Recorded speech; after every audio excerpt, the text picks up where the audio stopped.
Johar aywana ring sana viewers ko marang kodo inya god pudi kodo dulani jalape kana in Dr. Parvati Soren aywana member kani teheng api ko talare mitang topic hindo hoka jahan do bon mena dysmenorrhea ona do kuri hopon ko horma baha jokha lata lai hasu ko ona bisete kating lai nyo ape ya ado ona manare abwa gorhasoy bisay te jahan kon hormo baha jokha lai hasu ona ko parts ko kating lai nyo abona ona ko parts ni lai abon khai do noa babot te jahan bemar ajar ona bisete beska pe bujho darea atau noarna details madi jasti ma bain mena ado ende en ho mane ape ko bujho lagit te kati kichu re ho basic chीज basic katha lai ape jahan do ona ape easily pe bujho darea ado tinakan oda slide in prepare ka ona slide noda ni dekhabon kana nyel tapon noa do mitang uterus renang picture kana noa pura gota guti ar noa jujam pahata re mitang tube ar lengga pahata re mitang tube jahan pe nyel nyam ya ona do huyuk kana uterus rena fallopian tube ko mena noa do mucud re to noka ti katuk leka dhep tahena ar noa jaha pun pe nyel nyamea ona do huyuk kana ovary kana maka santai te do andasoy kon mena ban dikute do andasoy bon mena node kon mitan bili udukwa bili uduk len khai do noa jaha katuk ko mena noa do ko noa do khadu halo ka bili do noka tin khadu idiye idi kate pura uterus bhitir re ado dohoya nono ge gidra do hara nona do samne re jaha pe nyel nyam kia na do bladder kana nonde do racha da nonde do tahena aja thaili kana no pechlo pata re jaha mena na do uterus kana pura garbhasoy kana no ar pe nyel nyame ge no banar pata no mitang tube kana ar no mitang tube kana do fallopian tube ko mena ko no ona manha no ye kana andasoy kana jaha ovary ko mena ko ye noa mana huyuk kana jaha urinary bladder na noa do aja iye kana hor kanta no katiki urin do urukua noa do huyuk kana uterus ge pura garbhasoy kana na bhitir na no onde kon ge na noa iye do iye blood do urukua no katiki noa barya hor mena taya noa jaha ko internal os bhitir mite mena bahar na do external os bhitir na mana iye ma hor ma ba nyamoa bahar rena ge ketik ona iye te to nyel nyamok ge instrument te nyel lekhan nyel nyamok ge tamte bahar uttar rena mitang hor mena ona do mitang nyel nyamok ge pura hor ge mitang dhare te tinggu kana dhare te tinggu len khan noa horma bhitir na organ ko to nonka nyel nyamoa jahan do ona do huyuk kana bladder kana racha da node do tahena kanu kate do aja hor kan ta ona jahan pe nyam en ona do urethra ko mena ko noa do huyuk kana uterus an ona do huyuk kana ovary mane andasoy ar no ona jahan nyel nyamok kana na huri mudi una bhe iye mama ge bes ka ba nyam kana en noa do nyel nyamok iye lekhan pe nyam dala ge na do fallopian tube kana jaha uterus na banar pahata re metat pe tahe jo fallopian tube ar no ona do na mucud re no katuk leka no mena ar ona pechlo pahata re jaha pe nyel nyam en ona do noa do huyuk kana tandi jong hor na last ik na noa do no onka te no pura noa bina ge no na nyel nyamok kan ge no onka te nyel nyamok kana noa do pura noa do anturi ko mena ko na noa do tandi jong hor noa do onka te uruk na nito to ajar babok te badai ma barombar laj hasu hormo baha jokha ar bakhai do latar laj discomfort hormo baha jokha condition do ko mena dysmenorrhea noa khatir te kuri gidra ko school college khon absent ar bakhai do kuri hopon ko chakri bakri khon chuti re tahen mitang common problem kana ado noa laj hasu do problem do jasti do kuri gidra ko period se ehok kate pe pun borso do bidu huyua ado ina pore do bai bai te chaba jara takwa ke jahan kuri gidra ko ado 20 bachor bakha do 21 bachor pore periods jo ka hasu ko la hasu ko unko ado kichu din do tahan ge takwa ikai nyela kana ado nuku kuri gidra do bakla kate ar bakhai do gidra ko hui bara kate ona la isu do bai bai te chaba takwa noa hasu do bises to periods ehobo mid ghonta marang bakhai do mid din marang ar bakhai do tingan kuri gidra ko do mid hafta marang khon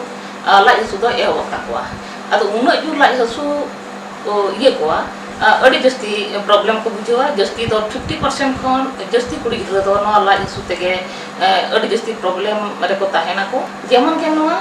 period ᱮᱦᱚᱵᱚᱜ ᱛᱟᱠᱚᱣᱟ ᱟᱫᱚ ᱠᱩᱲᱤ ᱜᱤᱫᱽᱨᱟᱹ ᱠᱚᱣᱟᱜ ᱫᱚ ᱱᱚᱣᱟ ᱮᱱᱛᱮ ᱞᱟᱡ ᱦᱟᱹᱥᱩ ᱫᱚ ᱵᱮᱵᱮᱛᱮ ᱪᱟᱵᱟ ᱡᱟᱣᱨᱟᱜ ᱛᱟᱠᱚᱣᱟ ᱦᱟᱹᱥᱩ ᱫᱚ ᱤᱭᱩᱡᱩয়াᱞᱤ लाता लाइट हसू बानर पाटा के डांडा पछलू पाटा धाड़ा पछलू पाटा बना और बखाय दो धारेते माने भीतर पाटा ना दो अड़ी जस्ती हसू को बुझा को आर मिटन नेला कना कुड़ी गिद्रा जहां एहो काते जो लाइट हसू को माने जहां मेना की पीरियड्स कुड़ी गिद्रा को पीरियड्स माना प्रथम जहां एहो ताको उनको कुड़ी गिद्रा दो अड़ी जस्ती के हसू को आदो ओना तो हुयु कना नवा अक्वा यूट्रस मानखान दो गर्भाशय जहां बन मेने आबन हा ओना कटी बेस लेका नापाय ते पाय पारको को आर पीरियड्स अगुलो किते जहां पारे हार्मोन मेना किना उनकी ना मात्रा कटी बेस लेका दो माने समान धारा दो बाय ताहन तकिना ओना खतिते कुड़ी गिद्रा दो मेनार के हुई कते दो कटी ओना को जस्ती को नेला आदो लाज सुदो उन जस्ती हुयु ताकोआ अड़ी जस्ती के निदा दो कुड़ी गिद्रा दो उलो को बुझुआ को बो असु को बुझुआ को आदो उन जस्ती हसु को नेला कना कुड़ी गिद्रा को ओना हसु खतिते बेहोश को गया ओकोय ओकोय नवा को जस्ती को बुझुआ को जहां बन मेना रिस्क फैक्टर बन मेने आबो नवा को हुयु कना जहां कुड़ी गिद्रा 20 बछर खन कम गिद्रा को आर बखाय दो जहां गिद्रा दो डिप्रेसिव बांकान anxiety kon jaha bon mene apa simple warte to kon mena apa adi duk re ko tahena ar bakha adi cinta re jaha hol ko kuri gidra ko tahena ko onkan kuri gidra ko na lai su ko the ko bujha ko ar bakha to jaha unsocialized mane hol ko sala thel bai mesa onkan kuri gidra ko the ge lai su ko bujha ko ar hu kan justi bleeding jaha kuri gidra uyu takwa unku kuri gidra na ko bujha ko ar नॉली पारिटी जहाँ माने गिद्रा को जहाँ कुड़ी हपन गिद्रा को अरी को हुआ को मकान बनु को ताकवा अनकान कुड़ी गिद्रा कुड़ी हपन को ना को बुझुआ को आर किछु किछु कुड़ी गिद्रा हो आर कुड़ी हपन हो ना स्मोकिंग जहाँ को सिगरेट को पुंगी को ढेर को व्यवहार को उनको हो ना लाइसु को ढेर को बुझुआ को आर बखाय को कुड़ी गिद्रा जहाँ को कटी मोटा धरा को कटी हेल्दी न्यो को अनकान कुड़ी गिद्रा को हो ना को तो लाइसु को ढेर को कुड़ी हपन को हड़म बहा जुखा चेदा लाज हसू को ओना विषय ते ओना ना कारण लैया चेदा ढेर हसू को नेल कना यूट्रस भीतर रे जदि जाना बेमार आजार मेना ओना खतिर ते हसू को आर बखाय तो यूट्रस ना बाहर रे जहां पार्ट्स को मेना ओना करे हो जदि जाना बेमार आजार मेना ओना खतिर हसू को आर बखाय तो निकर हो जदि यूट्रस बाहर रे हो बनु रे हो बेमार आर बखाय यूट्रस भितर रे हो बनु रे हो बेमार निकर ते कुड़ी गिद्रा तो हसू को गे इके मैक्सिमम केसेस रे तो नॉर्मली के कुड़ी गिद्रा तो लाज हसू तो ताहन गे ताकोवा गर्भाशय रना मिटन कारण हुयु कना जहां खतिते लाज हसुवा ओना हुयु कना रेट्रोमेटिक यूट्रस ओना तो हुयु कना ना पिक्चर को नोडे मिटन नॉर्मली नोना नेल तावन पे नोडे तो नोना राचा दा रना थैली कना आर नोना दो आजा तायम रे तो ना हुयु कना यूट्रस गर्भाशय कना नोना दो आर नोना दो पछलु पाटा उतर रे जहां ᱧᱟᱢᱚᱜ कना नोना दो हुयु कना अंतड़ी कना नोना दो अंतड़ी कना नोना ओना दो नॉर्मली नोना दिगा यूट्रस तो यूरिनरी ब्लडर चेतारे नोना दो लादे कोआ नोना दो नॉर्मली इखे रेट्रोमेटिक यूट्रस रे दो नोडे नोय नोना दो यूरिनरी ब्लडर दो बगी हटवा दाय नोडे दो ने यूट्रस तो एखा दो हाथे रे लादे ना नोना रेक्टम चेतान रे माने नोना टंडी जों हर इ चेतान रे नोना दो टंडी जों हर कना नोना दो ओना चेतान रे नोना यूट्रस तो गर्भाशय दो नोना दो लादे ना नोना दो इयो दो ब्लडर दो बगी हटवा दे नोना दो यूरिनरी ब्लडर दो बगी हटवा दे नोना खतिर ते हो लाज दो हसु गया हड़मो बा जोखा आर मिटन कारण हुयु कना ब्लड ना मायम जहां क्लॉट को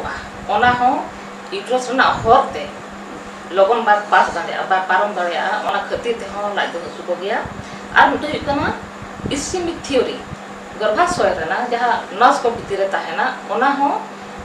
हड़मो बा जोखा तो क्रैम्प माने स्पाजम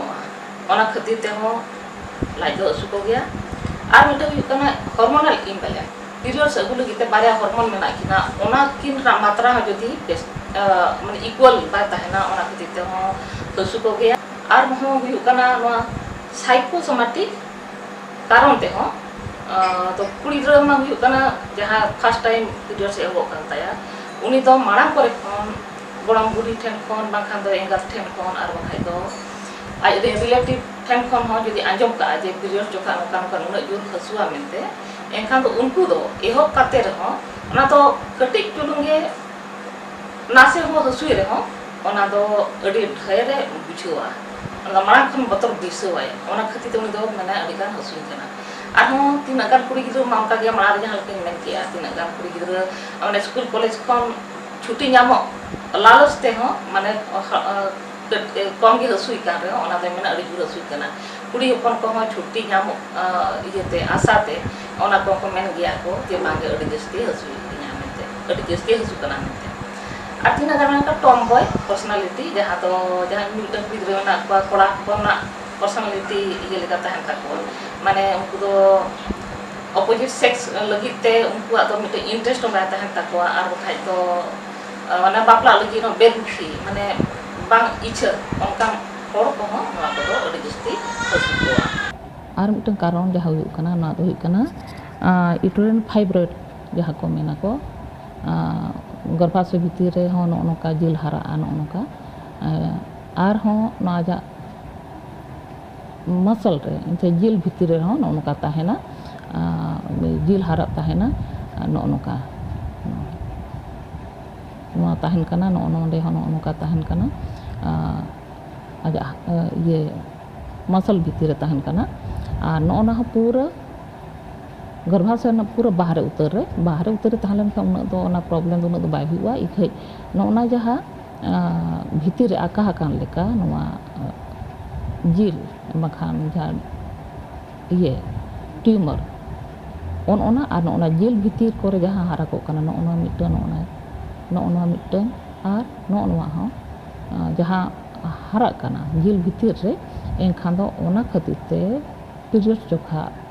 अड़ी जस्ती गे हसुआ और मिटा तीन गन हुयुग कना ओवरियन सिस्ट जहाँ दो ओवरी रे दा और बखान चॉकलेट लेका दा पेरे ओना ते हो ओना पीरियड्स जोखा तो अडी जुर गे हसु कोआ आर हुयुग कना जहां यूट्रस ना बानर पाटा रे जहां ट्यूब किन मेना ओना रे जदि इन्फेक्शन कोआ मो बा फुला कोआ माना करे खन एनखा उनको तो बुझो को अडी जस्ती माना करे खन एक हफ्ता माना करे खन अडी जस्ती हसु को बुझो को आर हुयुग कना एंडोमेट्राइटिस जहां बो मेना गर्भाशय भितर जहाँ जुदी इन्फेक्शन ताहेना इन्फ्लामेशन खातिर ते मो को फुला को ओना खातिर ते हो हसु अडी जस्ती बढ़ती बुझवा को आर मिटन हुयुग कना पीआईडी जहाँ यूट्रस रेना साइड रे बाहरे रे जहाँ पार्ट्स को मेना ताया ओना करे जुदी इन्फेक्शन हुई को इन्फ्लामेशन हुई को एमन को खातिर ते हो अडी जस्ती प्रॉब्लम को बुझवा हसु को बुझवा को नोना मिटन अडी मारंग कारण कना एंडोमेट्रियोसिस जहाँ लाज हसु रेना नोना दो जहाँ लका मारांग मेना का यूट्रस रेना इन्फेक्टेड बड़ी रसा आसे पासे पार्ट्स करे ले सेटल लेनखा ओना को लेट पेट लाठा नोआ पीरियड्स जोखा दो नोआ कोरेना जते मारांग खन जदि इन्फेक्शन ताहे को कना अडी गान खराब ये रसा को ताहेना बड़ी रसा को ताहेना इनखान पीरियड्स जोखा ओना को बई बईते नोआ ट्यूब सेते उडुकोगा जहाँ से नोआ पूरा लास्ट में ना फाका गया इनखान ना तो उडुक लेन खाइ दो ट्यूब सेते उडुक लेन खाइ दो नोआ को जहाँ रे ओना बड़ी रसा तो जहाँ रे ये दाड़ेया ताहे दाड़ेया नोडे जैसे कि नोडे यूट्रस ना नोआ चेतान ये रे ताहेना आर बाखाइ दो नोआ ये के ट्यूब रे ना जहाँ रे बड़ी रसा हेज कते नोडे ताहेना माने नोते नोना पाटा सेन के हेज कते नोडे हो ताहे दाड़ेया नोआ इये रे अंडाशय रे नोडे ताहे दाड़ेया नोआ को जहाँ करे के ताहे दाड़ेया एनखान ना दो बई बईते ओना दो एनखान दो लेट पेटोआ ये लेन खाइ दो जदि बा रान लेना बांग इये लेना एनखान दो ओना दो ये ते लाठा कते लेट पेट इया ओना दो को मेनका एंडोमेट्रियोसिस को मेना को ओना खातिर ते लाज हसु जे पीरियड्स जोखा जो लेकान लाज हसु से डिस्मेनोरिया तो बेमार आजाते तो बाय हुआ किछु गान दो मैक्सिमम केसेस तो माने नॉर्मली के हुता को तो नोकान केस रे तो कुड़ी गिद्रा को नेला कना पीरियड्स just ehobok 1 घंटा मांग 2 घंटा मांग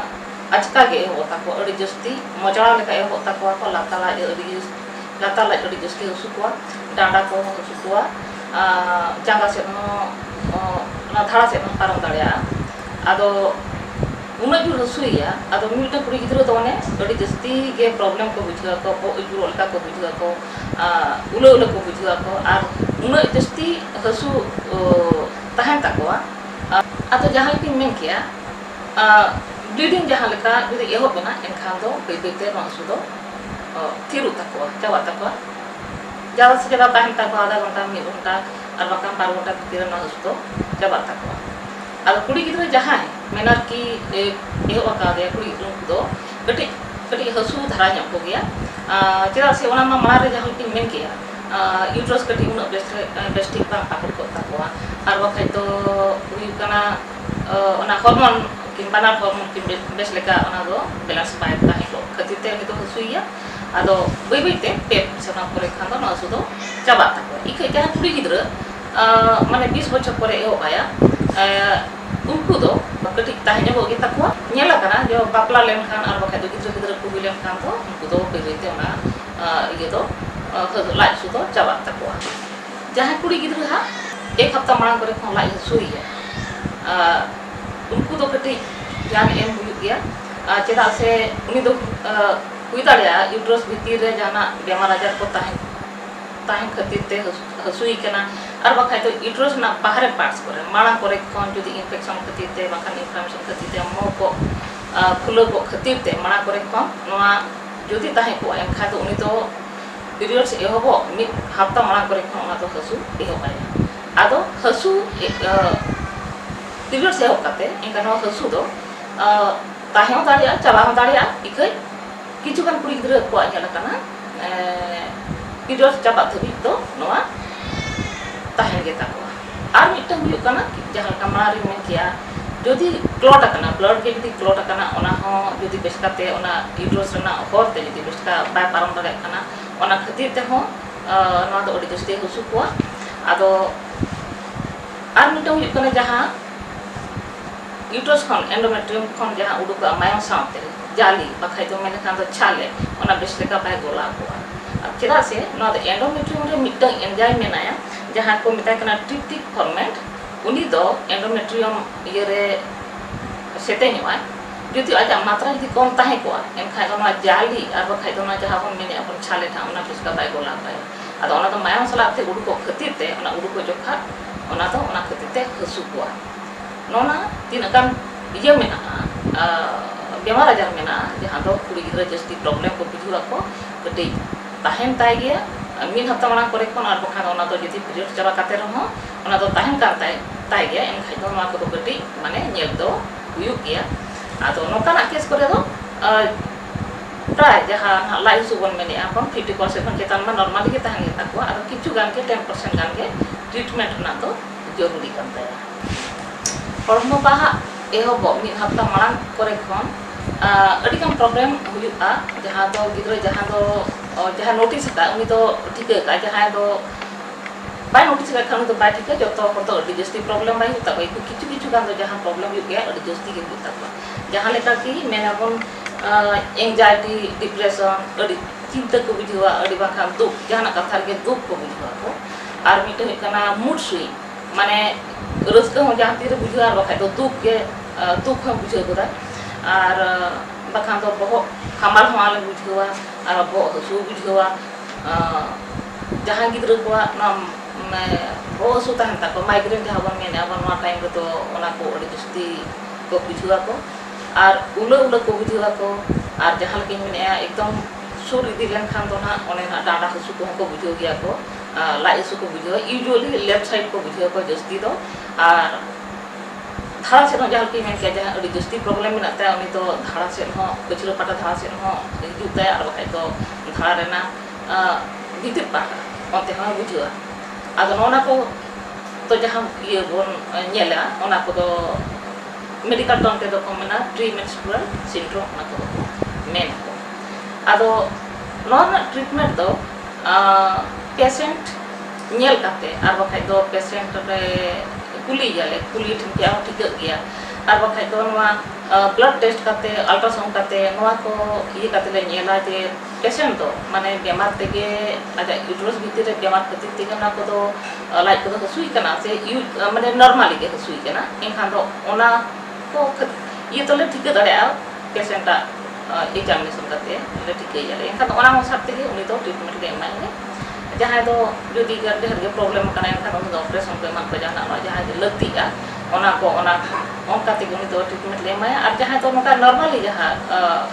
हसुई कना एनखान दो उनी दो ले मेताले हेल्दी डाइट हतामाय और बाखान दो ओपन एयर एक्सरसाइज को एमान को और विटामिन्स को जस्ती हता हुआ और जहाँ गिद्रा नोका के मोटा बढ़ती गया को एमान को एनखान दो उनको दो ले मेता को वजन को कम को और हुई जहाँ साइकोलॉजिकली जहाँ ढेर कटी माने प्रॉब्लम बुझे एनखान दो ओना हिसाब ते उनी दो टेकल हुआ आदो नोआ बेमार को विषय ते मा किछु ने लिया के जानकारी कटी नासने मा लिया पे गया आदो नोआ को जुदी हुयु कना एनखान दो जरूरी कना नोआ दो बन डॉक्टर को देखाय मा चेदा से यूट्रस भीतर जहाँ गबरासे भीतर जहाँ बेमार खातिर ते आजा खातिर ते जदि प्रॉब्लम में एनखान दो ना माना रगे एहो रगे नोआ को दो ट्रीटमेंट लेखाय दो खर्चा गया और ओना दो जहाँ प्रॉब्लम खन फ्यूचर प्रॉब्लम खन बन बांचा दाड़े है गिद्रा और बाखान बांचा और जुदी नोका के नॉर्मली हुयु कना एनखान दो ओना हिसाब तेगे ओना टाइम रे जुदी ला सुई करे एनखान दो नोआ पेन किलर को एमान को ले एमाया और नोना को के बेबेस गया नोआ इयो दो आदो मा तो जो तो गे नापा तेगे ताहन ताबन पे और खुशी तेगे एमान तेगे ताहन ताबन पे मा जो तो गे जो